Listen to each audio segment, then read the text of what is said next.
Hi, this is Kabi Kings, and today we're going to be watching Louis C.K. Is that the name? The thing is, I haven't seen him before, or I haven't really listened to him before. So this is going to be my real first evaluation of this comic. This one is called Nothing Good Ends Well. I like the title, definitely. It sounds promising. So let's see. Let's see what it's about, and let's see if we can relate and understand what he is about. It's not fun to be single at 41. I was married for 10 years. I'm divorced. I got 2 children. It's hard to start again. Oh, I'm sorry. I was lying. I have seen him before. I just didn't know that this was Louis C.K. I have seen something of him, but not enough to know who he is or what it is exactly he does. I understand he does comedy, but, well, you guys know there are many different kinds of comedy. Let's see what it is he does. After a marriage, it's hard to really look at somebody and go, hey, maybe something nice will happen. You just don't. I know too much about life to have any optimism. Because I know even if it's nice, it's going to lead to shit. I know that if you smile at somebody and they smile back, you've just decided that something shitty is going to happen. You might have a nice couple of dates, but then she'll stop calling you back, and that'll feel shitty. Or you'll date for a long time, and then she'll have sex with one of your friends, or you will with one of hers, and that'll be shitty. Or you'll get married, and it won't work out, and you'll get divorced and split your friends and money, and that's horrible. Or you'll meet the perfect person who you love infinitely, and you even argue well, and you grow together, and you have children, and then you get old together, and then she's gonna die.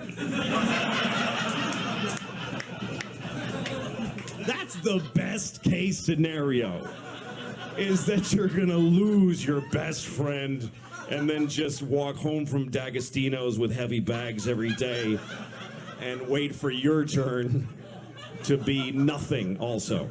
It's true, everything that makes you happy is going to end at some point, and nothing good ends well. It's like if you buy a puppy, you're bringing it home to your family saying, hey, look everyone, we're all gonna cry soon. Look at what I brought home. I brought home us crying in a few years. Here we go. Countdown to sorrow with a puppy. I remember I had... Well, that is the definition of all good things come to an end. Renamed to Nothing Good Ends Well.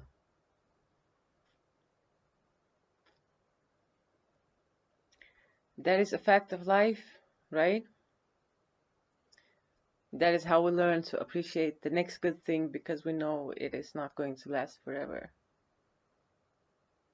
Or it's the reason that we don't care about the next good thing because we know it's not forever. It all depends on how you see it and what you do with that information. But the information is true. It is legit. I relate. I had a dog when I was a kid, and we had to put him to sleep because he had a tumor on his snout. And I remember I was home when the vet called and said, yeah, that's a malignant tumor that he's got to go. And I was like, well, can we fix it? And he goes, I'd have to just remove his whole snout. And then he'll just have this weird, round, furry head that doesn't look like a dog. And he can only eat with a straw, but you can't teach a dog to suck through a straw. So he'll just die of being stupid and having a round head. So I think you should just kill him. That's what I recommend. And I was like, okay, well, should we make an appointment for a few weeks from now? And I swear to God, the guy goes, no, just bring him over. I'm not doing anything. I'll come right now. Like, just bring him over now. Why wait? I'm not busy. So I bring the dog to the vet's, and I remember I'm holding the dog, and he sticks him full of a crazy amount of morphine, or the right amount if you're trying to kill a dog with it. And my dog dies. And then I left him there, because, I mean, it was arranged. I didn't, sneak out and leave my dog. We had no money. So I left and I asked the vet, I made the mistake of asking the vet, what are you going to do with my dog? And he said, he just goes in a mass grave. And I was like, what's that like? And he goes, it's just a big pile of dead dogs. So... Some questions are really better left unasked and unanswered. As a vet, he had the responsibility to lie in the situation, I think. That night, I remember, it was raining, and I had this nightmare that my dog woke up from the morphine and found himself in a pile of dead dogs and crawled out past the dead cat pile. And then he just walked, and it was thunder and lightning, and he was like one of those miraculous dogs that you read about in Reader's Digest, and he's like made his way home, and he scratched on the door, and we opened the door, and there he is, and we go, there, he's here, look, he's back. And then we realized we just gotta do it again, gotta take it back, gotta do it again, still got a tumor on his snout, and the dog's like, are you shitting me right now?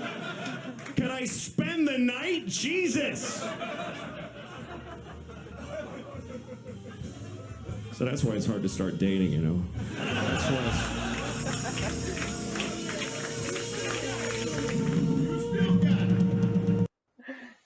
That was a good conclusion. That was a perfect example of dating. Like, spot on. I guess that's why we have so much loneliness and single people nowadays. It's just not worth it. The dog is gonna die either way. Somehow. I agree with the fact that all good things do come to an end. Life comes to an end. Marriage comes to an end. Friendships come to an end. Everything has an expiration date. It's all about if the journey there, if it was good enough. Are there things that you consciously know that you can't take for granted, but wish that you could? Comment below and let me know what your thoughts was about that, and let me know how you like Louis C.K. and if there is any specific performance of him that is your favorite. And guys, don't forget to like and subscribe,